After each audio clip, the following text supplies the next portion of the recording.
देखो टॉपिक जो है आज का वो कौन सा है?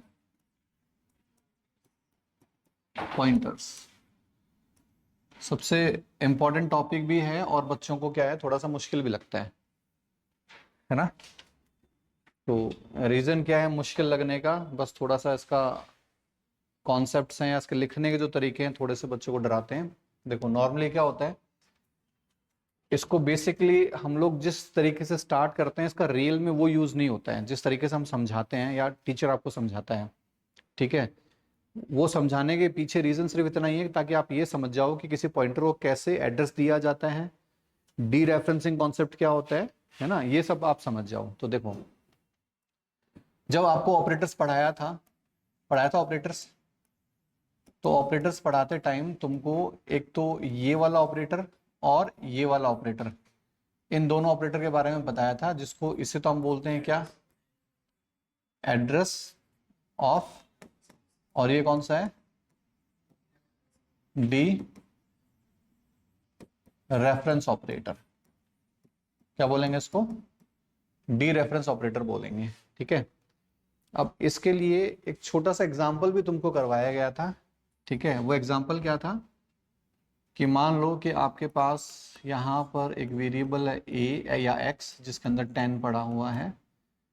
अगर आप प्रिंट एफ के अंदर कुछ इस तरीके से लिखने की कोशिश करते हैं, %d कॉमा, ठीक है, एड्रेस ऑफ एक्स, तो इसका मतलब ये क्या प्रिंट करवाएगा कि x मान लो मेमोरी में आपके यहाँ बना, x के अंदर वैल्यू 10 गई, इसका एड्रेस मान लो 1111 है, तो इसका जो आउटपुट आएगा वो कितना आएगा, 1111 आएगा, क्योंकि x का एड्रेस प्रिंट करवा रहा है।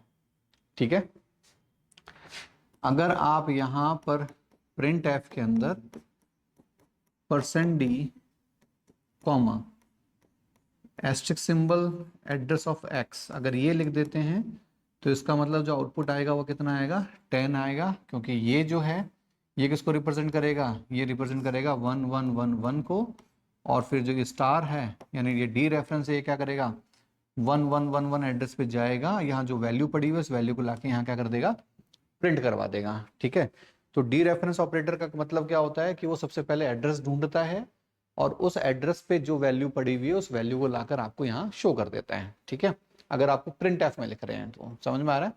ठीक है, अब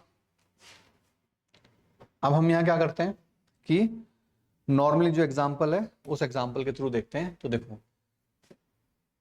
मेरे पास ये मेन फंक्शन है, इस मेन फंक्शन के अंदर एक वेरिएबल है ए जिसके अंदर 10 पड़ा हुआ है, एक वेरिएबल है और एक और वेरिएबल है। ठीक है, पॉइंटर को हम किसके थ्रू डिक्लेयर करते हैं, स्टार के through.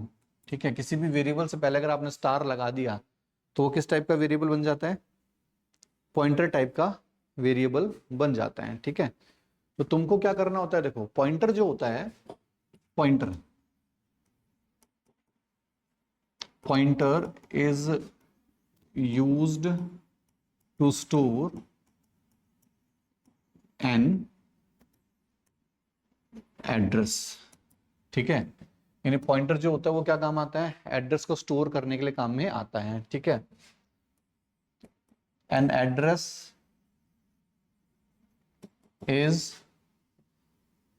is a hexadecimal value, its data type is integer। Address जो होता है वो क्या होता है भाई, हेक्साडेसिमल वैल्यू होती है।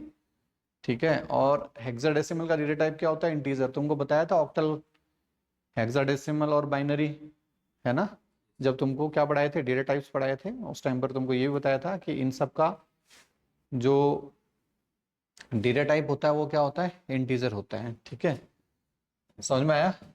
अब देखो हम क्या करते हैं कि सबसे पहले अपने प्रोग्राम के अंदर सिंपल सा एक पॉइंटर वेरिएबल P1, क्या लिखा हमने यहाँ पर, पॉइंटर P1 लिखा। ठीक है, अब इसको मैं यहां पर देने की कोशिश कर रहा हूं P1 इज इक्वल्स टू 30। क्या देने की कोशिश करी? P1 equals to 30। अब कंपाइलर जो है, कंपाइलर को ये बताया गया, कंपाइलर को क्या बताया गया कि कोई भी जो पॉइंटर है वो किस तरह की वैल्यू ले सकता है। एड्रेस किस टाइप का होता है? इंटीजर टाइप की। अब वो इस पॉइंटर को हम क्या क्या दे सकते हैं? इस हम पॉइंटर को दे सकते हैं 030, किस टाइप की वैल्यू है? ऑक्टल। हम इस P1 को दे सकते हैं किस टाइप की वैल्यू? 0x30। हम इस P1 को दे सकते हैं क्या? 1110B110111। और ये तो है ही हमारे पास। तो तीन तरीके से हम इसको वैल्यू दे सकते हैं, ठीक है, क्योंकि ये तीनों चारों किस टाइप के होते हैं? इंटीजर टाइप के होते हैं, ठीक है। तो कंपाइलर को ये कहा गया कि भाई आप क्या करो, कंपाइलर को क्या कहा गया कि आप इस P1 को सिर्फ इतना चेक करो कि इसको कोई एड्रेस दिया गया है या नहीं दिया गया। एड्रेस मतलब कोई इंटीजर टाइप की वैल्यू दी गई है नहीं दी गई। अब देखो, कंपाइलर को ये तो पता है कि ये इंटीजर वैल्यू है, इसका भी टाइप इंटीजर होता है, इसका टाइप भी इंटीजर होता है, इसका टाइप भी इंटीजर होता है, लेकिन क्या कंपाइलर को ये पता है कि ये वैलिड एड्रेस है 30? क्योंकि एड्रेस कब मिलता है? रन टाइम पर या कंपाइल टाइम पर? जब आपका प्रोग्राम चल रहा होगा तभी तो किसी वेरिएबल को एड्रेस मिलेगा। रनिंग टाइम पर ही तो एड्रेस मिलता है, या फिर कंपाइलेशन टाइम पर ही एड्रेस मिल जाता है? रन टाइम पर। भाई आपने एक प्रोग्राम बनाया, आपने प्रोग्राम बनाया एक सिस्टम के ऊपर, इस सिस्टम पे आपने एक प्रोग्राम बनाया, ठीक है। अब उसको आपने यहाँ पर कंपाइल कर दिया। अब इसके अंदर एक वेरिएबल है आपके इंटीजर टाइप का a। अगर इसको यहीं पर एड्रेस मिल गया, और अगर आपने इस फाइल को कंपाइल करने के बाद इस प्रोग्राम की जो .exe है, उस exe को जब तुम यहाँ चलाओगे दूसरे सिस्टम पे, तो क्या चल जाएगा? अगर उसको यहीं मेमोरी मिल जाती तो नहीं चलता ना। कंपाइलेशन के टाइम पर मेमोरी नहीं मिलती, कंपाइलेशन के टाइम पर मेमोरी कब मिलती है? हमेशा रन टाइम पर मिलती है, ठीक है। तो कंपाइलेशन के टाइम पर कंपाइलर को कभी भी ये नहीं पता चलता कि आप जो भी चीज किसी पॉइंटर को दे रहे हो वो वैलिड एड्रेस है या नहीं है। सिर्फ वो ये चेक करता है कि जो उसमें जा रहा है वो एनी हाउ किस टाइप का होना चाहिए? इंटीजर टाइप का होना चाहिए। अगर तुम यहाँ पर P1 इज इक्वल्स टू 5.0 दे दोगे तो क्या आ जाएगा तुम्हारे पास यहाँ पर? एरर। कौन सा? कंपाइल टाइम एरर आ जाएगा, क्योंकि ये क्या एड्रेस फ्लोट में नहीं होता, डबल में नहीं होता है। किस में नहीं होता है? डबल में नहीं होता है, ठीक है। किस में होता है? हमेशा इंटीजर में होता है। पहली बात तो वो ये चेक करेगा। समझ में आ रहा है? तो ये सारा का सारा किस टाइप में होना चाहिए हमारे पास? इंटीजर में होना चाहिए, किसी भी फॉर्म में हो सकता है, ठीक है।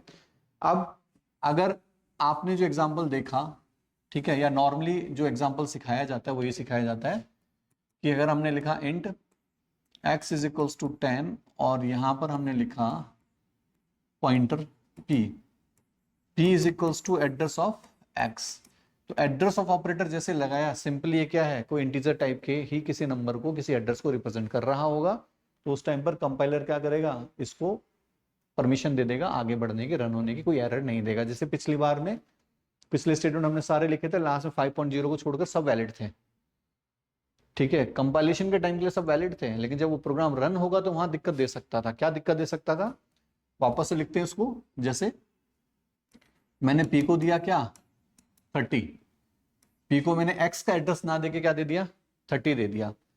अब अगर मैं यहां पर printf लिखता हूं, और printf में अगर मैं यहां पर %d करके और p लिख देता हूं सीधा, तो आउटपुट कितना आएगा मेरे पास? 30। कोई भी किसी भी तरह का प्रॉब्लम नहीं आएगी। यानी कि एक इंटीजर टाइप का पॉइंटर एक सिंपल इंटीजर वेरिएबल की तरह बिहेव करेगा। समझ में आ रहा है? ठीक है। जैसे मान लो कि मैं यहां पर दो वेरिएबल ले लेता हूं, ठीक है। यहां पर हम दो वेरिएबल ले लेते हैं। पहला मैंने लिया स्टार P1 और दूसरा ले लिया स्टार P2, ठीक है। अब ये P1 को हमने ये दे दिया, P2 को हमने क्या दे दिया? 70, ठीक है। और अगर अगर मैं इधर लिखता हूं क्या? कॉमा P1 प्लस P2, तो जो आउटपुट आएगा मेरे पास वो कितना आएगा? 100। इसका मतलब पॉइंटर वेरिएबल नॉर्मली काम कर सकता है। दिक्कत कहाँ आएगी? दिक्कत ये आएगी कि अगर मैं यहां पर लिखा int x is equals to 10, ठीक है, इंट x इक्वल्स टू 10 और पॉइंटर P1, मैंने लिखा P1 is equals to address of x, ठीक है। इसका मतलब क्या है कि x नाम का एक वेरिएबल बना जिसके अंदर 10, जिसका जो एड्रेस है वो कितना है? 1000, और जिसकी अंदर वैल्यू कितनी पड़ी हुई है, 10 पड़ा हुआ है। एक वेरिएबल और बना, वो किस नाम से बना, p नाम से, और x का एड्रेस अपने पास रखा हुआ है उसने। x का एड्रेस कितना है, 1000, इसने उसका एड्रेस रखा हुआ है। इसका खुद का एड्रेस मान लो क्या है, 2000 है। समझ में आ गया? ठीक है। अब अगर मैं पूछता हूं कि बताओ भाई x की वैल्यू क्या है, तो तुम मुझे क्या कहोगे, 10। मैं कहूंगा बताओ भाई एड्रेस ऑफ x क्या है, तो तुम मुझे क्या कहोगे, 1000। अगर मैं तुमसे कहता हूं कि बताओ भाई p की वैल्यू क्या है, तो तुम क्या कहोगे, 1000। p के वैल्यू का मतलब इस वाले पार्ट की बात कर रहा हूं, ठीक है। अगर मैं कहता हूं बताओ भाई एड्रेस ऑफ p क्या है, तो तुम क्या कहोगे, 2000, यानी कि इसका एड्रेस ही तो है। और अगर मैं कहता हूं कि तुम बताओ भाई p क्या है, अब ये डी रेफरेंस हो रहा है। डी रेफरेंस का मतलब p के पास जो एड्रेस पड़ा हुआ है उस एड्रेस को ढूंढेगा, ढूंढ के इधर आएगा, और इधर जो वैल्यू पड़ी हुई है 10, वो 10 वैल्यू क्या करेगा, यहाँ पर शो कर देगा। ठीक है। तो डी रेफरेंसिंग का मतलब होता है कि एड्रेस को ढूंढा जाए, जो एड्रेस, जो वैल्यू उसके पास पड़ी हुई है उसको एक एड्रेस मानकर उसे ढूंढा जाए, और अगर मिल जाए तो उस पर जो वैल्यू पड़ी है उस वैल्यू को उठा लिया जाए। डी रेफरेंसिंग इसी को बोलते हैं। ठीक है। लेकिन अगर इस वाले एग्जाम्पल के अंदर, अगर मैं यहाँ पर प्रिंटफ के अंदर, अगर मैं यहाँ पर प्रिंटफ के अंदर %d कॉमा स्टार p1 अगर कर देता हूं, तो उस केस में क्या होगा कि इस 30 को डी रेफरेंस करने की कोशिश की जाएगी, यानी कि इसको वैलिड एड्रेस मानते हुए ढूंढने के लिए जाएगा। तो ये तो वैलिड एड्रेस है नहीं, ठीक है।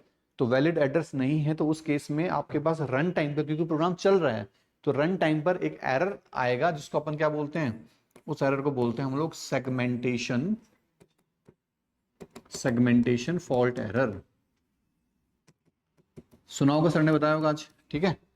सेगमेंटेशन फॉल्ट एरर बोलते हैं। कब आता है segmentation fault error, run time पर आता है। और किस वजह से आता है, जब आप किसी इनवैलिड एड्रेस को डी रेफरेंस करने की कोशिश कर रहे हो। यहां पर 30 क्या है, इनवैलिड है। तो आप किसी भी पॉइंटर वेरिएबल को नॉर्मली इंटीजर वैल्यू दे सकते हो, उसके साथ प्लस माइनस भी कर सकते हो। सॉरी, स्टार के साथ करना पड़ेगा तुमको, यहाँ एक मिनट, स्टार नहीं, सीधा ही आएगा p1 के साथ ही। ठीक है। तो इस तरह का प्लस माइनस भी तुम यहाँ पर कर सकते हो उसके साथ, है ना। लेकिन क्या नहीं कर सकते, डी रेफरेंस नहीं कर सकते। ये भी प्लस माइनस तुमको मैंने गलत बता दिया, प्लस नहीं कर सकते, सिर्फ माइनस माइनस कर सकते हो। अभी हम देखेंगे मैथ अर्थमेटिक ऑपरेशंस जब हम पढ़ेंगे, तो वहां पर हम देखेंगे कि दो पॉइंटर वेरिएबल्स को प्लस नहीं किया जा सकता, माइनस किया जा सकता है। ठीक है। प्लस क्यों नहीं किया जा सकता, ये भी हम देखेंगे। तो इनको आपस में माइनस कर सकते हो, प्लस नहीं कर सकते हैं। ठीक है। तो आउटपुट -70 आ जाएगा। वो रूल्स को ये फॉलो करेगा, कंपाइलर फॉलो करवाएगा, स्ट्रिक्टली फॉलो करवाएगा। जिसको सिखाया गया वो तो वो करेगा ही करेगा। ठीक है। लेकिन डी रेफरेंस नहीं कर पाएगा। समझ में आया? डी रेफरेंस वो नहीं कर पाएगा। ठीक है। तो नॉर्मली जो ये वाला जो एग्जांपल है, इस तरह का एग्जांपल ही बताया जाता है कि x का एड्रेस हमने किसको दे दिया, p1 को दे दिया। अब अगर आप प्रिंट एफ के अंदर, x लिखते हैं तो आउटपुट कितना आएगा, 10। अगर आप प्रिंट एफ के अंदर एड्रेस ऑफ x लिखते हैं तो आउटपुट कितना आएगा, 1000। अगर आप प्रिंट एफ के अंदर क्या लिखते हैं, स्टार p लिखते हैं तो आउटपुट कितना आएगा, 10। ठीक है। समझ में आ रहा है? तो स्टार p का मतलब डी रेफरेंस, p के पास जो एड्रेस है वहां जाओ और वहां जो वैल्यू पड़ी है उस वैल्यू को उठा लो। आ रही हो समझ में? ठीक है। अब इसके बहुत सारे जो एग्जांपल्स हैं वो अपन देखते हैं, जो प्रैक्टिस जो है तुम्हारी वो बेस्ट हो जाएगी इसकी वजह से। ठीक है। लिखने के कुछ तरीके हैं, वो तुमको स्पेसिफिकली ध्यान रखना है। जैसे यहाँ पर एक नॉर्मल वेरिएबल है, हमने वैर, एड्रेस ऑफ वैर लिखा, तो उसका मतलब इसका एड्रेस दिखा देगा। यहाँ पर एड्रेस ऑफ वैर, और हमने क्या कर दिया, डी रेफरेंस कर दिया, तो जो एड्रेस है उसको डी रेफरेंस करके वैर की वैल्यू को प्रिंट करवा देगा। ये एग्जाम्पल अपन ने सबसे पहले लिया था। ठीक है। अब यहाँ पर लिखने का तरीका क्या है, इंटीजर टाइप का पॉइंटर है, डबल है, फ्लोट है, कैर है। एक बात को ध्यान रखना कि अगर इंटीजर टाइप के किसी वेरिएबल या किसी लोकेशन का एड्रेस लेना है तो उसके लिए पॉइंटर भी किस टाइप का होना चाहिए, इंटीजर टाइप का, फ्लोट के लिए फ्लोट टाइप का, डबल के लिए डबल टाइप का। ऐसा क्यों है, ये हम अभी जब थोड़ी देर बाद कुछ एग्जाम्पल्स देखेंगे वो मैं आपको बताऊंगा। ठीक है। लेकिन ये ध्यान रखना सेम टाइप का होना चाहिए। ठीक है। अब यहाँ पर वही एग्जाम्पल है अभी जो हमने लिया था, वैर का जो है वो एड्रेस कितना है, C3 6A 1B 14, जो किसके पास पड़ा हुआ है, IP नाम के पॉइंटर के पास। ठीक है। अब IP नाम के पॉइंटर से गया कैसे, जब हमने एड्रेस ऑफ वैर किसको दिया, IP को दिया। अब अगर मैं वैर लिखता हूं तो 20 प्रिंट करवाएगा, एड्रेस ऑफ वैर करता हूं तो ये वाली वैल्यू प्रिंट करवा देगा। एड्रेस ऑफ वेयर के साथ स्टार लगा दूंगा तो क्या प्रिंट करवा देगा 20, ठीक है। ऐसे ही अगर मैं आईपी लिखूंगा तो क्या प्रिंट करेगा, आईपी की वैल्यू ये वाली। अगर मैं स्टार आईपी लिखूंगा इसका मतलब इस एड्रेस को डी रेफरेंस करके यहाँ पहुंचेगा, इसमें जो वैल्यू पड़ी हुई है 20 लाके यहाँ दे देगा। स्टार लिखने का सिर्फ इतना ही फर्क होता है कि एड्रेस, जो भी एड्रेस उस पर जाएगा उसको डी रेफरेंस करेगा, ठीक है। ये सारा का सारा एक्सप्लेन किया हुआ है कौन सा क्या क्या काम कर रहा है, ठीक है। आगे बढ़ते हैं इधर। अब मेमोरी सेगमेंटेशन, सी लैंग्वेज के अंदर जो रैम होती है उस रैम के अंदर डेटा कैसे जाके स्टोर होता है ये हमको देखना पड़ेगा, ठीक है। तो इतने सारे पार्ट्स होते हैं रैम के। एक सोर्स कोड वाला पार्ट होता है, एक इनिशियलाइज्ड डेटा होता है, एक अनइनिशियलाइज्ड डेटा होता है, एक स्टैक मेमोरी होता है, एक हीप मेमोरी होता है, एक कमांड लाइन आर्ग्यूमेंट्स होता है, ठीक है। तो इस तरीके से हमने इसको किस में डिवाइड किया, 4 पार्ट्स में डिवाइड कर दिया है, ठीक है। अब देखो, अगर एक एग्जांपल के थ्रू उसको समझने की, ये तो सबको एक्सप्लेन किया गया, वापस आएंगे ऊपर, ठीक है। ये देखो, जैसे ये हमारे पास एक एग्जांपल है, ए नाम का एक वेरिएबल है जिसके अंदर क्या पड़ा हुआ है 20, और एक बी नाम का वेरिएबल है जिसमें कुछ भी नहीं है। अब इस वेरिएबल को लिखा कहाँ गया है, ध्यान से देखना, इस वेरिएबल को किसी फंक्शन के अंदर नहीं लिखा गया, ना तो मेन के अंदर लिखा गया है ना ही फन के अंदर लिखा गया है। यहाँ 2 फंक्शन है, अभी तक तो हमने एक ही फंक्शन पढ़ा, कौन सा, मेन। अब हमने एक और फंक्शन लिख दिया यहाँ पर, फन फंक्शन, ठीक है। बना सकते हैं, अभी सिर्फ दिमाग में इतना रखो कि बन सकता है, ठीक है। तो अब क्या हुआ कि अब ये जो ऊपर लिखने वाले जो वेरिएबल्स हैं जो कि हमने किसी भी ब्लॉक में नहीं लिखा, ये क्या कर सकते हैं, इनको यहां पर भी एक्सेस किया जा सकता है और यहां पर भी एक्सेस किया जा सकता है। तो ऐसे वेरिएबल जो हर जगह एक्सेसिबल है उनको ऐसी मेमोरी दी जाती है जो कि सबके लिए एक्सेसिबल है। तो एड्रेस दे दिए गए यहां पर। तो इनिशियलाइज जो एरिया था उसमें तो ए को दे दिया क्योंकि उसमें हमने वैल्यू 21 डाली हुई थी, इसको इनिशियलाइज किया हुआ था। अनइनिशियलाइज कहां चला गया, बी में, और उस मेमोरी को हम क्या बोलते हैं, डेटा सेगमेंट मेमोरी बोलते हैं। कौन सी मेमोरी बोलते हैं इसको हम लोग, डेटा सेगमेंट मेमोरी बोलते हैं। डेटा सेगमेंट मेमोरी में कौन जाएगा, ये ग्लोबल वेरिएबल्स जाएंगे। ग्लोबल वेरिएबल्स का मतलब वो वेरिएबल्स जिनको पूरे प्रोग्राम में कोई भी एक्सेस कर सके, कहीं से भी एक्सेस किया जा सके, ठीक है। अब जो आगे हो रहा है वो क्या हो रहा है, यहां पर अगर हम स्टैक की बात करें तो स्टैक के अंदर वो फंक्शंस और वो वेरिएबल्स बनेंगे। पहले तो फंक्शंस बनेंगे जितने भी हैं, मेन भी इसके अंदर बना दिख रहा होगा तुमको, फन भी इसके अंदर बना, और उनके अंदर बनने वाले वेरिएबल्स, इसका लोकल वेरिएबल कितना है, एक ही तो है, ये वाला। इसके कितने वेरिएबल्स, एक तो ये है और एक कौन सा है, ये वाला पॉइंटर। 2 वेरिएबल है, तो इसके अंदर कितने वेरिएबल बने, 2 वेरिएबल बने। तो लोकल वेरिएबल कहां बनेंगे, हमेशा स्टैक मेमोरी के अंदर। इसके अंदर हमेशा कौन सा बनेगा, डायनेमिक मेमोरी, ये वाली मेमोरी बनेगी। इसके बारे में हम आगे देखेंगे कि अभी सिर्फ दिमाग में इतना रखो कि कैलॉक, मैलॉक, रीअलॉक फंक्शंस जो होते हैं वो डायनेमिक मेमोरी बनाते हैं। डायनेमिक मेमोरी क्या होती है, कब बनती है, ये सब हम आगे वाले लेक्चर्स में देखेंगे, ठीक है। लेकिन वो मेमोरी कहाँ बनती है, हीप एरिया में बनती है। कहाँ बनेगी, हीप मेमोरी के अंदर बनेगी। और कमांड लाइन आर्ग्यूमेंट्स का मतलब बहुत, अभी तो तुम क्या करते हो, स्कैनएफ के थ्रू इनपुट दे रहे हो। पहले जब स्टार्टिंग में सी आई थी तो उस टाइम पर हम क्या करते थे, या बहुत बार क्या होता है कि हमको कमांड लाइन आर्ग्यूमेंट के थ्रू इनपुट देना होता है किसी भी एप्लीकेशन को, सीएमडी कमांड प्रॉम्प्ट के थ्रू इनपुट देना होता है। तो वो इनपुट्स कहाँ जाके स्टोर होते हैं, वो यहाँ स्टोर होते हैं। समझ में आ गया। तो अलग अलग पार्टीशन कर दिया इनका, ठीक है। और लो लेवल एड्रेस पे test.c यानी कि यहाँ सोर्स कोड जाता है। भाई जब तक आपके रैम में सोर्स कोड नहीं जाएगा तब तक क्या तुम्हारा प्रोग्राम चलेगा, भाई सोर्स कोड, भाई तुमने कोई भी प्रोग्राम बनाया वो कहाँ तुम स्टोर करोगे, हार्ड डिस्क में, सेकेंडरी मेमोरी में, हार्ड डिस्क में करोगे ना। लेकिन जब तुम उसको चलाओगे तो वो कहाँ जाके भाई चलेगा, कहाँ पर, रैम में तो चलता है। तो रैम में जाकर कहीं ना कहीं तो स्टोर होगा ना उसका कोड भी। तो ये नीचे नीचे जो होता है वो यहाँ कौन स्टोर होगा, आपका सोर्स कोड स्टोर हो जाएगा, ठीक है। तो इस तरीके से काम करते हैं हम।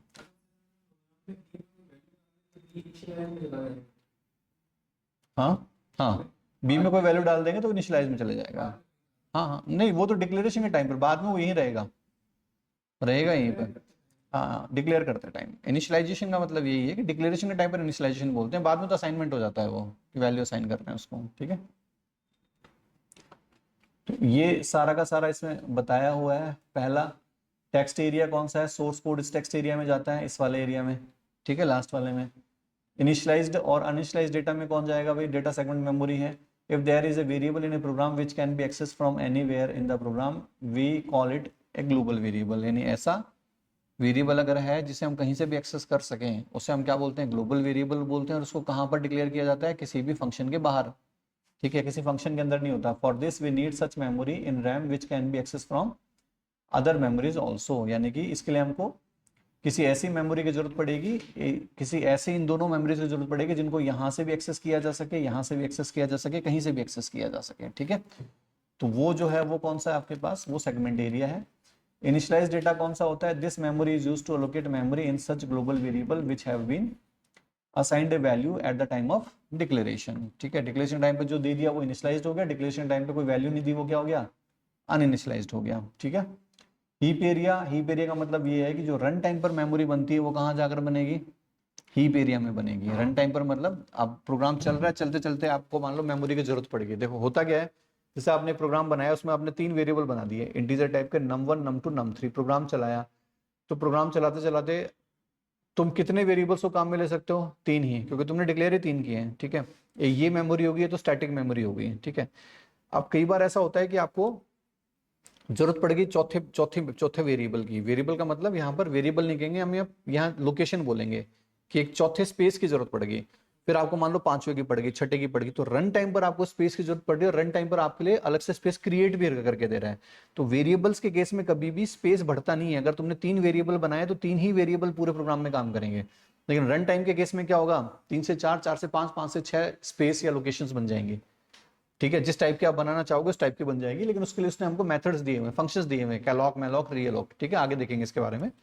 ठीक है, तो उस तरह का रन टाइम पर जो आपको मेमोरी का जरूरत पड़ती है वो कहां जाके बनती है, आपकी हीप एरिया में जाके बनती है। ठीक है, we access any location of heap memory only with the help of pointers, यानी कि जो भी मेमोरी बनेगी उसको हमको कहां पर स्टोर करना पड़ेगा, वो मतलब जैसे मान लो कि हीप एरिया के अंदर क्या करता है, सीधी मेमोरी बनेगी। जैसे कि ये जो एग्जांपल है, ये मेमोरी तो बन गई हमारे पास, लेकिन इस मेमोरी का कोई नाम नहीं होता है, ये नेमलेस मेमोरी होती है। इसका टाइप और इसकी साइज तो होती है। जैसे अगर अगर हमने कहा कि भाई हमें जरूरत है इंटीजर टाइप की स्पेस की जरूरत है, रन टाइम पर हमने डिमांड किया कि इंटीजर टाइप की स्पेस की जरूरत है, तो 4 बाइट का स्पेस बन जाएगा हमारे पास, उसका एड्रेस भी बन जाएगा, लेकिन उसका नाम नहीं होगा। तो उसको अब इसको हमको एक्सेस कैसे करें, एड्रेस तो हमको बताएगा नहीं है, तो क्या करेगा वो एड्रेस पहले हम किसमें स्टोर करवाएंगे, इस पीटीआर नाम के पॉइंटर में स्टोर करवाएंगे। अब इस पीटीआर नाम के पॉइंटर के थ्रू हम इसके अंदर वैल्यूज डलवाएंगे। तो सारा का सारा इसके ऊपर जो एक्सेस है वो किसके थ्रू करेंगे, हम पॉइंटर के थ्रू एक्सेस करते हैं। यानी जो भी मेमोरी डायनामिक टाइम पर बनती है उन सब को आप किसकी हेल्प से यूज करोगे, पॉइंटर की हेल्प से यूज करोगे। ठीक है, क्योंकि देखो नाम तो आप कोड में दे सकते हो, किसमें दोगे, कोड में दोगे। अब कोड में तो आप यूज हो नहीं रहा, चलते चलते प्रोग्राम एग्जीक्यूट हो रहा है, सडन आपको जरूरत पड़ रही है, कहां से नाम दोगे आप उसको, कहाँ करते हो, कहाँ करते हो, तुमको जाना पड़ता है, तुमको कोड में जाना पड़ता है, कोड में जाकर तुम चेंज करते हो। तुमने मान लो कि तुमने एक एप्लीकेशन बनाई, मैंने आपको कहा कि मुझे 2 नंबर ऐड करने वाला एक एप्लीकेशन बनाकर दे दो, तो वो तो तुम बना ही सकते हो, बना सकते हो ना। तो तुम मुझे कौन सा कोड दोगे, डॉट सी वाला दोगे, डॉट ई वाला दोगे, तुम मुझे डॉट सी क्यों दोगे, मैं तो क्लाइंट हूं, तुम बनाकर मुझे दोगे तो मुझे कौन सा दोगे, डॉट ई एप्लीकेशन ही तो दोगे तुम मुझे, सोर्स कोड को मैं क्या करूंगा, मुझे तो समझ मतलब मेरे लिए तो वो कहते हैं ना काला अक्षर भैंस बराबर है, कोड मुझे समझ में ही नहीं आता। तो क्लाइंट को तुम ई दोगे। अब ई चल रहा है, क्लाइंट चला रहा है, चलाते चलाते उसको जरूरत पड़ गई एक्स्ट्रा स्पेस का, तो क्या वो बना सकता है वहां पर, सोर्स कोड तो उसका है भी नहीं, और होता तो भी क्या कर लेता वो। ठीक है, और होता तो भी ऐसा प्रोग्राम की क्या ऐसे प्रोग्राम का क्या फायदा जिसमें आपको बार बार जाकर कोड में चेंज करना पड़ रहा है, स्पेस बढ़ाने पड़ रहे हैं, घटाने पड़ रहे हैं। तो इसका मतलब हमेशा भाई आप क्या करोगे, आप अपने क्लाइंट को सॉफ्टवेयर तो दे रहे हो, साथ ही साथ में ट्रेनिंग और दे रहे हो कि ये सीख और ले, तो वो कहेगा भाई मेरे को सीखना होता, मेरे पास इतना टाइम होता तो फिर मैं ये कर लेता, तेरी जरूरत कहाँ थी मेरे को। समझ में आया। तो रन टाइम पर एप्लीकेशन चल रही है, तुम्हारे पास सोर्स कोड नहीं है, अब जरूरत पड़ गई, अब तुम कहां से बढ़ाओगे।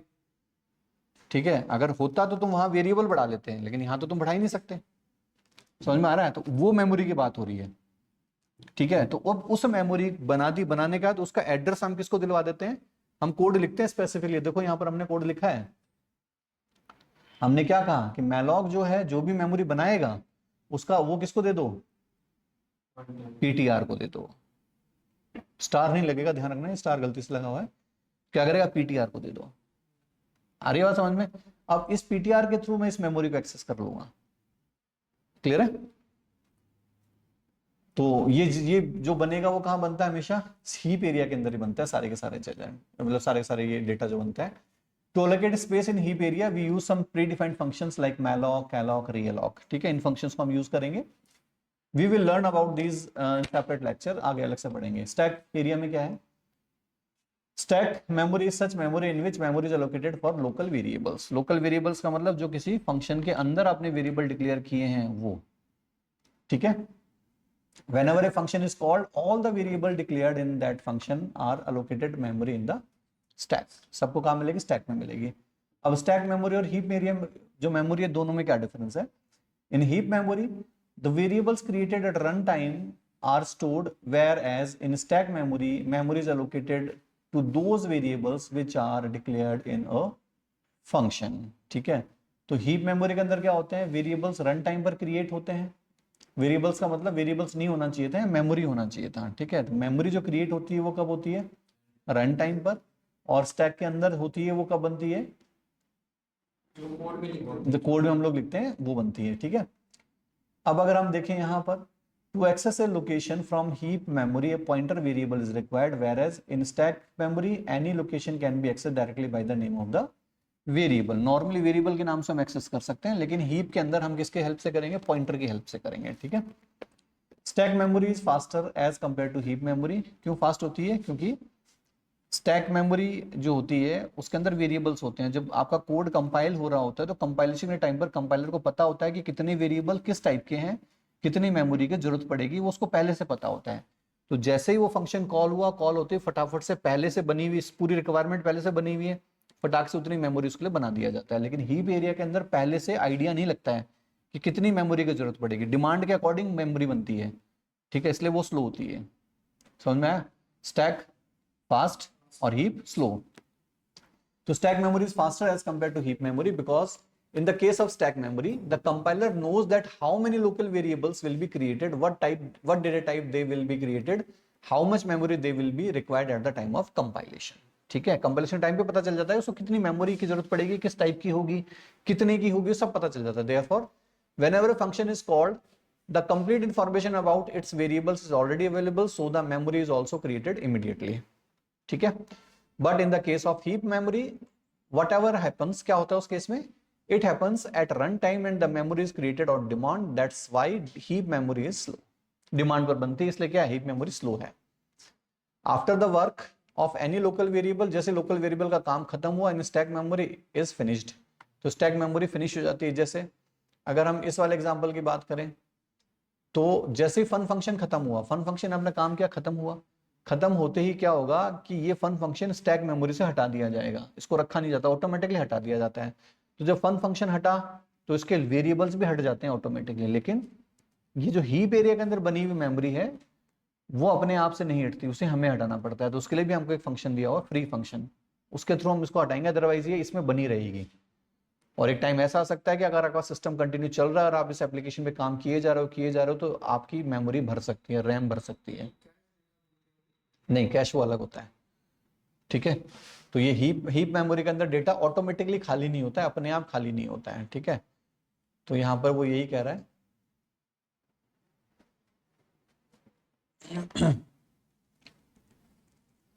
करेंगे after the work of any local variable in stack memory is finished, its memory is freed. उसकी मेमोरी को क्या कर दिया जाता है, ऑटोमेटिकली फ्री कर दिया जाता है। This happens because whenever a function is called that function is stored in the stack memory along with the function. Function के साथ ही क्या होता है, आपका जो वेरिएबल है वो बनता है। It's local variable also get memory when the work of a function is finished, that function is deleted from the stack memory. और जब जो काम है फंक्शन का वो खत्म होता है तो क्या होगा, डिलीट हो जाएगा, क्या स्टैक मेमोरी से वो डिलीट हो जाएगा। Along with that its local variables are also deleted with the stack memory. Function के साथ क्या होंगे, इसके लोकल वेरिएबल डिलीट हो जाएंगे। Whereas in case of heap memory the memory is allocated at runtime through malloc, calloc, realloc function, but that memory does not get deleted automatically after the work is over. In case of dynamic memory allocation, developers have to delete the memory, otherwise that memory is not deallocated from the heap area. हमको ही उसको delete करना पड़ेगा. This is called memory leak. इसको memory leak बोलते हैं।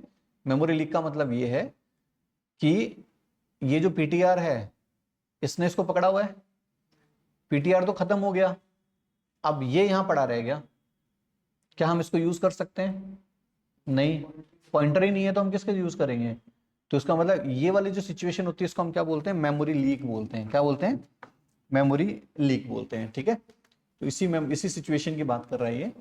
तो the free function is use to deallocate the occupied memory in the heap area. कौन से फंक्शन को काम में लिया जाता है? फ्री फंक्शन को लिया जाता है। तो हमको क्या करना होता है कि जहां पर आपका काम खत्म हुआ, जैसे यहां काम खत्म हुआ, इसके नीचे एक लाइन और जोड़नी पड़ेगी, लिखना पड़ेगा फ्री, फ्री के अंदर लिखना पड़ेगा पीटीआर। पीटीआर का जो एड्रेस है वो एड्रेस, पीटीआर का किसका एड्रेस है? ये वाला 112233। तो ये क्या करेगा? फ्री फंक्शन इसको मेमोरी से डिलीट मार देगा। समझ में आ गया? डिलीट मारने के बाद, अभी फंक्शन के अंदर ही कर रहे हैं ना हम लोग, डिलीट मारने के बाद फिर फंक्शन डिलीट होगा तो वैर भी डिलीट हो जाएगा, लेकिन ये पीटीआर डिलीट होने से पहले इसको डिलीट मारेगा फ्री के थ्रू। समझ में आ रहा है? तो ये हो गया हमारे पास। ठीक है, द फ्री फंक्शन। ठीक है, ये हो गया। आगे देखते हैं। नेक्स्ट कह रहा है कि in the case of stack memory, once a memory is allocated then we can neither increase और nor decrease the size of as per requirement. ना ही बढ़ा सकते हैं ना ही घटा सकते हैं, ना ही फंक्शन बढ़ा सकते हैं, सॉरी ना वेरिएबल बढ़ा सकते हैं ना वेरिएबल घटा सकते हैं। ठीक है, whereas in the case of heap memory the memory can be increase and decrease as run time. Run time पर मेमोरी आपकी जरूरत के हिसाब से बढ़ा भी सकते हो घटा भी सकते हो। बढ़ाओगे कैसे? मैलॉक कैलॉक रियलोक के थ्रू। घटाओगे कैसे? फ्री के थ्रू। ठीक है, कमांड लाइन आर्गुमेंट के लिए कहता है कि when we give any input along with run command while running a program, जब हम प्रोग्राम को रन कर रहे हैं उस टाइम पर अगर आपको कोई इनपुट देना होता है, then the inputted data is stored in the command line arguments and environment variables segment of RAM. यानी कि तब जाकर वो वाला जो डेटा है वो कहाँ जाके स्टोर होगा? इसके अंदर, इस पर्टिकुलर मेमोरी के अंदर जाके स्टोर होगा। ठीक है, तो ये सब इसका है। कॉमन मिस्टेक्स जो हम करते हैं वो क्या करते हैं? तुमने यहाँ पर लिखा पीसी को सी दिया, एड्रेस ऑफ सी नहीं दिया, क्या दिया? सी दे दिया। सी में कितना पड़ा हुआ है? 20। तो अभी अभी मैंने आपको बताया था कि कंपाइलर कोई एरर नहीं देगा इसका। सेगमेंटेशन फॉल्ट कब का है? रन टाइम का, कंपाइलेशन नहीं है। कंपाइलर इस प्रोग्राम को सक्सेसफुली चलाएगा, लेकिन यहां तक भी ठीक है, 20 प्रिंट भी करवा देगा। अभी मैंने बताया था कि पॉइंटर क्या करता है? नॉर्मली इंटीजर वेरिएबल की तरह काम करता है, लेकिन दिक्कत कब देगा? इस टाइम पर दिक्कत देगा, स्टार पीसी के टाइम पर, यानी डी रेफरेंसिंग के टाइम पर। तो क्या करेगा? इस 20 को जब ये डी रेफरेंस करने जाएगा तो इसको मानेगा एक वैलिड एड्रेस, और वैलिड एड्रेस मानकर इसको ढूंढने जाएगा, तो क्या ये मिलेगा? तो नहीं मिलेगा। तो जब हम किसी इनवैलिड एड्रेस को डी रेफरेंस करने की कोशिश करते हैं तो कौन सा एरर आएगा? सेगमेंटेशन फॉल्ट एरर आएगा। समझ में आ रहा है? तो एक गलती हम ये कर देते हैं। दूसरा, सेगमेंटेशन एरर क्या होता है देख लो। Segmentation error occurs when we try to dereference an invalid address. जब हम क्या करते हैं? किसी इनवैलिड एड्रेस को क्या करने की कोशिश करते हैं? डी रेफरेंस करने की कोशिश करते हैं। Segmentation error is not a compile time error because the compiler does not recognize an invalid address. Segmentation fault कब होता है? कब रिकॉग्नाइज नहीं होता है? कंपाइल टाइम पर तो होता नहीं है, क्योंकि कंपाइल टाइम पर तुम उसको कुछ भी दे दो, बस इंटीजर टाइप का होना चाहिए, तो ये मानता है कि ये वैलिड है, क्योंकि उसको पता ही नहीं कि रन टाइम पर उसको कौन सा एड्रेस मिलने वाला है। ठीक है, लेकिन the compiler only checks whether the pointer has been assigned only a value of integer data type और नॉट। तो कंपाइल टाइम पे सिर्फ ये चेक किया जाता है कि उसको कोई इंटीजर वैल्यू दी गई या नहीं दी गई, सिर्फ इतना चेक करेगा। सेगमेंटेशन एरर, आगे देखो, segmentation error is run time error at run time when the address assign to, जब एड्रेस असाइन किया जाता है, it is searched and if that address turns out to be invalid then segmentation fault error occurs. ठीक है, तो segmentation fault error आता है। ठीक है, अगर वो इनवैलिड होता है तो सेगमेंटेशन फॉल्ट एरर हो जाएगा। ठीक है, जैसे यहाँ पर दिया हुआ है, तुमने क्या किया? एड्रेस ऑफ सी दे दिया, लेकिन तुमने ये लिखा क्या? स्टार पीसी, जबकि तुमको लिखना क्या चाहिए था? सीधा पीसी। एक्चुअल में क्या हो रहा है? ध्यान से देखो, हमने स्टार पीसी यहाँ लिखा, ये तो डिक्लेरेशन है, लेकिन यहाँ क्या तुम जो एड्रेस देना चाह रहे हो सी का, वो किसको देना चाह रहे हो? स्टार पीसी को। तो पीसी में फिलहाल क्या पड़ा हुआ है? गार्बेज पड़ा हुआ है। अब गार्बेज को तुम यहाँ क्या करने की कोशिश कर रहे हो? D reference. तुम इस स्टेटमेंट थ्रू ये कहना चाह रहे हो कि इसको एड्रेस मानते हुए जाओ और उस एड्रेस पे किसका एड्रेस डलवा दो? सी का एड्रेस डलवा दो। फिर से देखो, पीसी में क्या पड़ा हुआ है? गार्बेज। तो अगर मैं स्टार पीसी लिखूंगा तो वो डी रेफरेंस किसको करने की कोशिश करेगा? गार्बेज को। गार्बेज को डी रेफरेंस करेगा ना, तो गार्बेज को डी रेफरेंस करेगा तो क्या वहां पर उसको कुछ मिलना है? नहीं है, तो एरर दे देगा, सेगमेंटेशन फॉल्ट एरर दे देगा। ठीक है, यहाँ पर ये गलती हो रही है।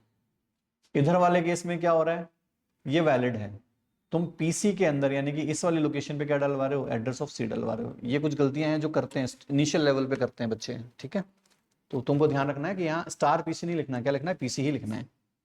ठीक है, अब प्रैक्टिस एग्जांपल्स देखो। ये पहला वाला एग्जांपल तो ये हो गया, इस वाले एग्जांपल को देखो तुम, क्योंकि इसमें नीचे आउटपुट्स लिखे हुए हैं तो तुम थोड़ा सा बता दोगे। दिख रहा है कुछ आउटपुट? बताओ। तो तुम्हारा बुक्स भी पढ़ी है, मैं क्यों छुपा रहा हूँ। चलो, रीजन तुमसे पूछ लूंगा ना। हाँ,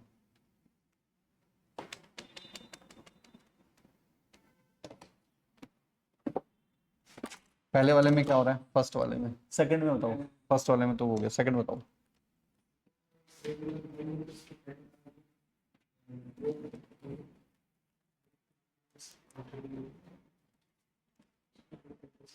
बताओ।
बताओ। इस वाले में देखो क्या हो रहा है, तुमने क्या किया कि IP1 को आई का एड्रेस दे दिया, और वही सेम एड्रेस किसको दे दिया तुमने, IP2 को दे दिया। अब तुमने IP1 के अंदर सबसे पहले क्या डलवाया, डी रेफरेंस करके 30। क्या हो रहा है देखो,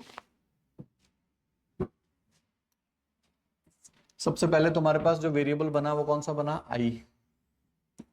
ठीक है, आई में क्या पड़ा हुआ है, 10। एड्रेस मान लो कितना है इसका, मान लो 1111 इसका एड्रेस है। ठीक है, एक और बना, वो कौन सा बना, IP1 बना। ठीक है, IP1 बना, IP1 को तुमने क्या दिया, एड्रेस ऑफ आई यानी कि 1111 दे दिया। ठीक है, फिर कौन बना, IP2 बना। IP2 को तुमने क्या दिया, IP1 की जो वैल्यू है वही दे दी, यानी इसको भी क्या दे दिया, 1111 दे दिया। ठीक है, यहाँ सपोज करो एड्रेस 100 है, हमने 111 कर रखा है। ठीक है, बस डिफरेंस इतना ही है। ठीक, देखते हैं अभी और चीज़ें क्या है। 100 नहीं, वैल्यू प्रिंट करवा रहा है। ठीक है, अब क्या हुआ कि अब हम क्या कर रहे हैं कि स्टार IP2 में 30 डाल दो। IP2 के अंदर जो पड़ा हुआ है उसको तो क्या करो, डी रेफरेंस करो पहले। डी रेफरेंस करके कहाँ पहुंचेगा, यहाँ, और इसको क्या कर देगा, 30। ठीक है, अब ये क्या कर रहा है, ये भी वही कर रहा है कि IP1 में जो पड़ा है उसको डी रेफरेंस करके क्या कर दो, 50। ये भी इसी को 50 कर रहा है। ठीक है, और आगे हमने क्या किया, आई में 100 डाल दिया, इसने काट के उसमें क्या डाल दिया, 100 डाल दिया। यानी तीनों के तीनों लाइंस एक ही जगह पर जाके अटैक कर रहे हैं और वहीं पे क्या कर रहे हैं, वैल्यूज को चेंज कर रहे हैं। ठीक है, अब लास्ट में आई लिखो, स्टार IP1 लिखो या स्टार IP2 लिखो, आउटपुट सेम आएगा, 100 100 100। आ रही है और समझ में? हाँ, क्यों नहीं दे सकते हैं। ठीक है, उधर उधर क्या हो रहा है, ये तुम आज कर लो, इसको अपन उसमें करेंगे, नेक्स्ट सेशन में करेंगे। तुम पहले, अभी तुमको समझ में आई गई होंगी चीजें, तो इसको तुम पहले ट्राई करो खुद से। ठीक है, ये मत कह देना कि सर एक भी नहीं किया।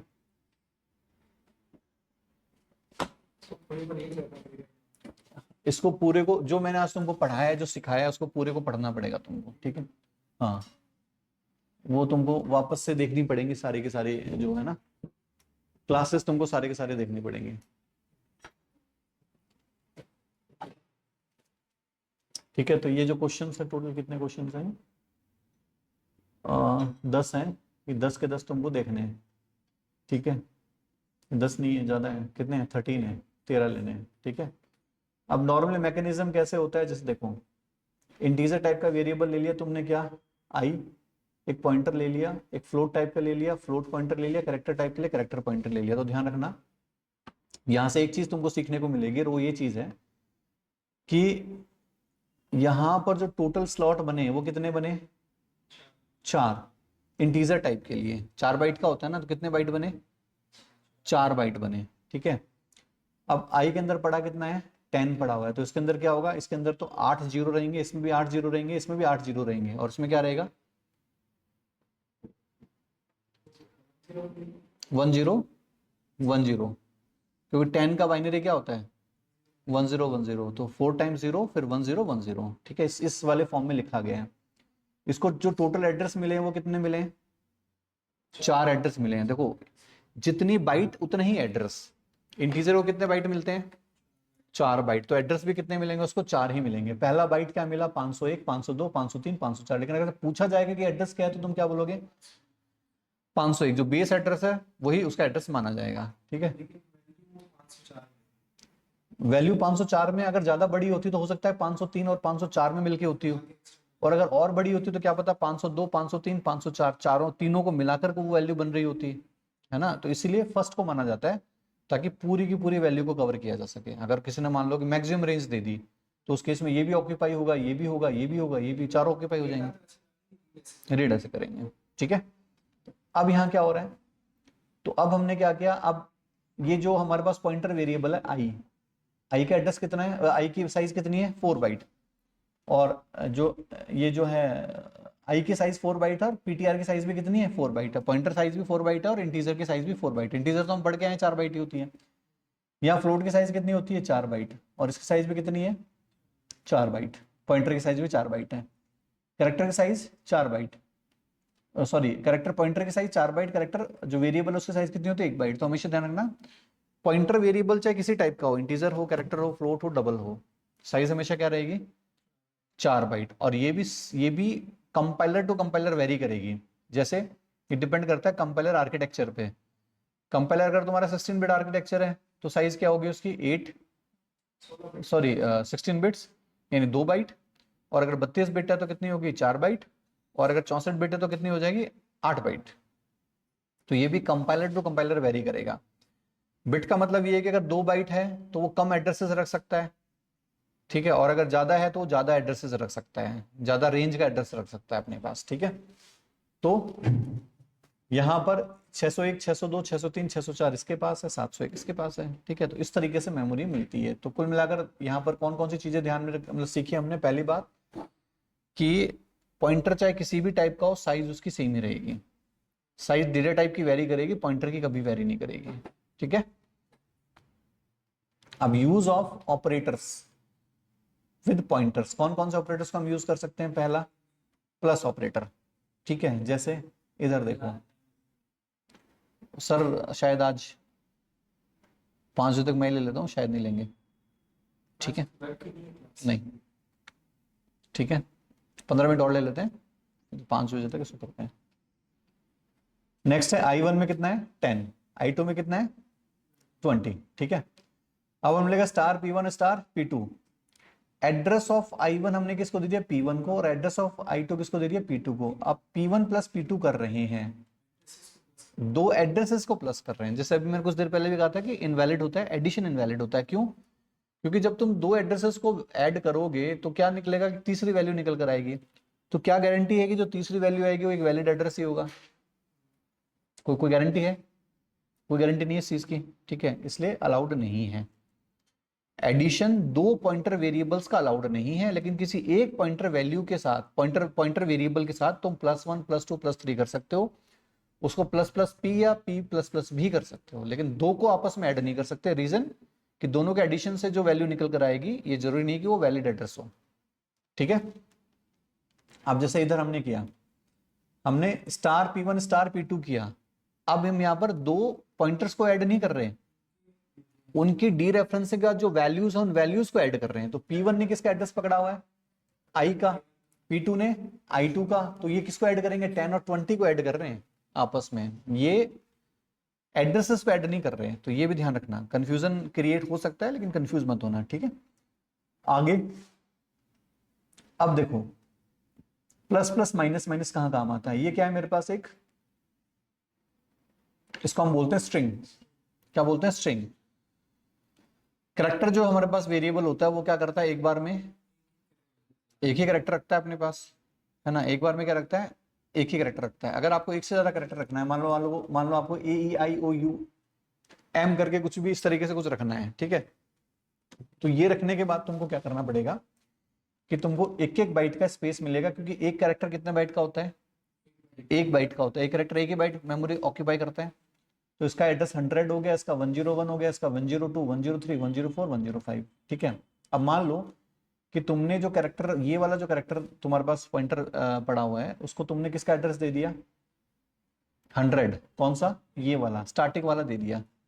अगर तुम CH++ कर रहे हो तो CH++ का मतलब 100 से कहां पहुंच जाएगा, 101 के पास। तो ये CH++ का तुम जब यहाँ पर प्रिंट कराओगे CH को, तो आउटपुट कितना आएगा, 101, प्लस प्लस CH से वो कहां पहुंच जाएगा, 101 से 102, और CH++ करोगे तो 102 से कहां पहुंच जाएगा, 103, ठीक है। तो प्लस प्लस ऑपरेटर नॉर्मली क्यों, हर केस में, मैक्सिमम केसेस में किसके साथ काम में लिया जाता है, एरे और स्ट्रिंग के केस में काम में लिया जाता है। किस केस में, एरे और स्ट्रिंग के केस में। जैसे अब हम एरे लेते हैं, आगे देखो ये एग्जांपल हमारे पास एरे का एग्जांपल है।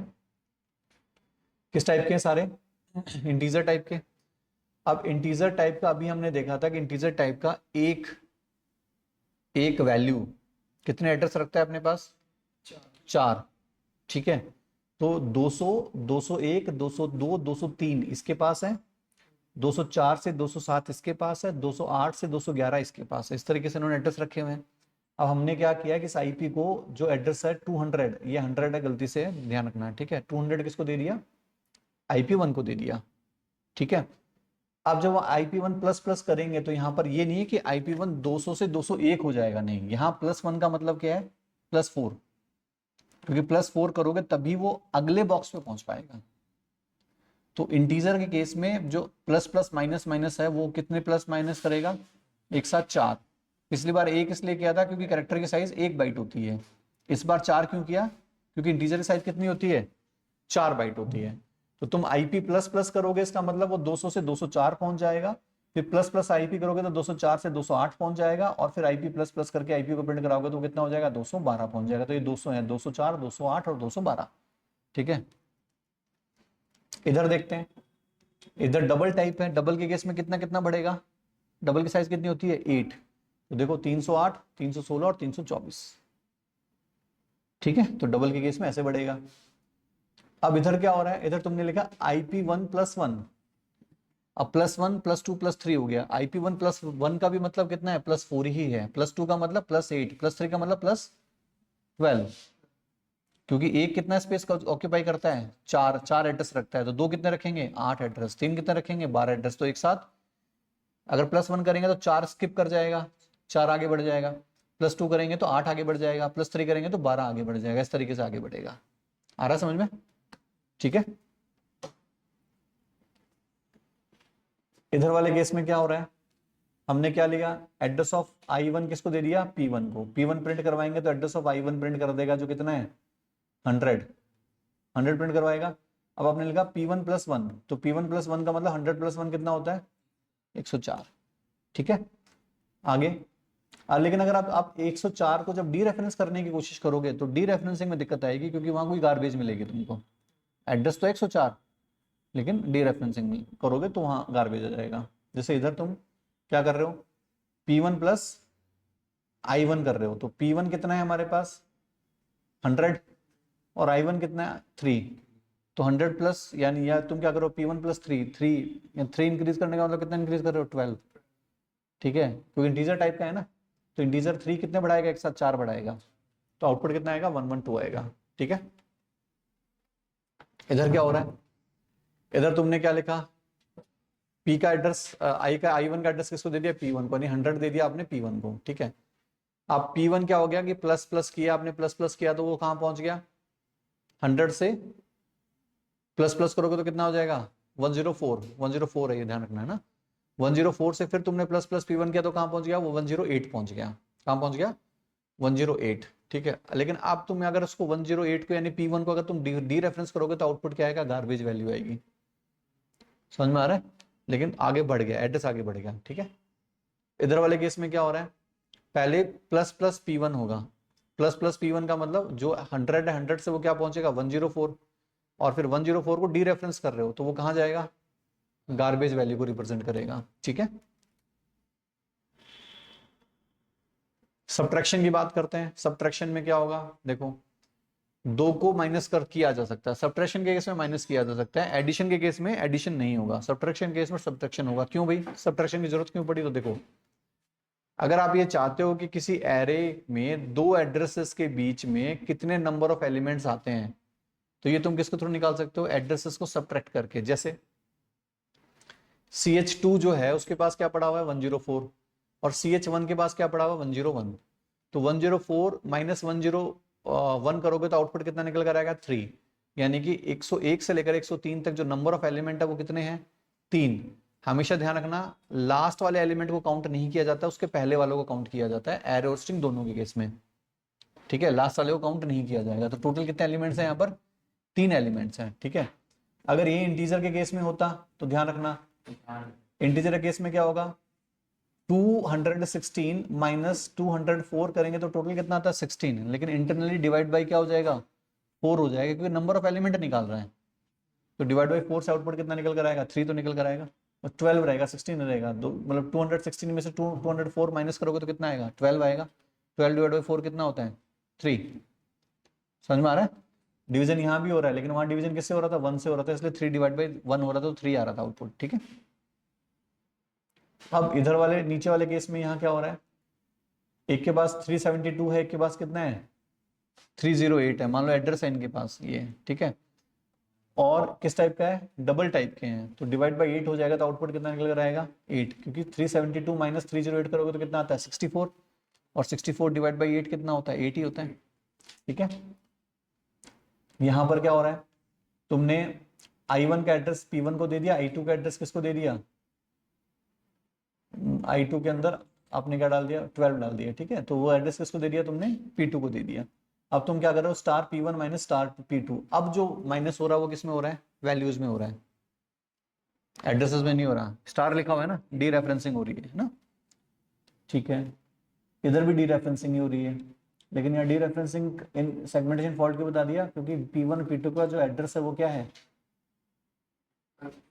इनवैलिड है, इनवैलिड एड्रेस है। इनवैलिड एड्रेस को जब डी रेफरेंस करने की कोशिश करोगे तो क्या आएगा तुम्हारे पास, सेगमेंटेशन फॉल्ट एरर आ जाएगा। ठीक है, कौन सा वाले केस में, इसमें नहीं, ये 30 को जब ढूंढेगा तो 30 वैलिड एड्रेस ही नहीं है, तो गार्बेज तो कहां से आएगा, तो गार्बेज वैल्यू शो करेगा। ठीक है, कौन से वाले केस में, देखो इस केस में तो रेयर ऑफ रेयरेस्ट चांस के अंदर ये वैलिड एड्रेस मिलेगा, अदरवाइज तो इनवैलिड ही मिलेगा। ठीक है,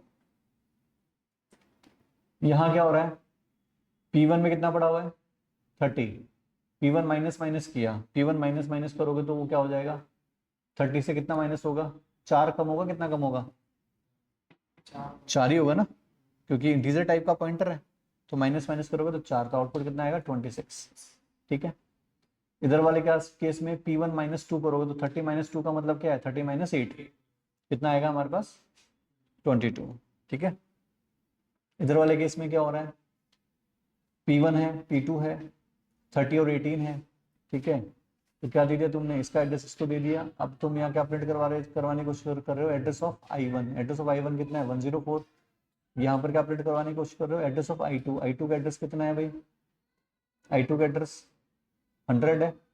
ठीक है, तो ये क्या प्रिंट करवाएगा 100, 101 नहीं आएगा 100 ही आएगा। ठीक है, अब तुम यहाँ क्या करने की कोशिश कर रहे हो 104 माइनस 100, 100, तो आउटपुट कितना आएगा? 1 ही तो आएगा। डिफरेंस कितना है? एक का ही तो है दोनों के बीच में, ठीक है। चलिए, अब हमारा दो तरीके के एड्रेस होते हैं, फिजिकल एड्रेस और लॉजिकल एड्रेस। इसके बारे में अपन कल देखेंगे, ठीक है। चलो।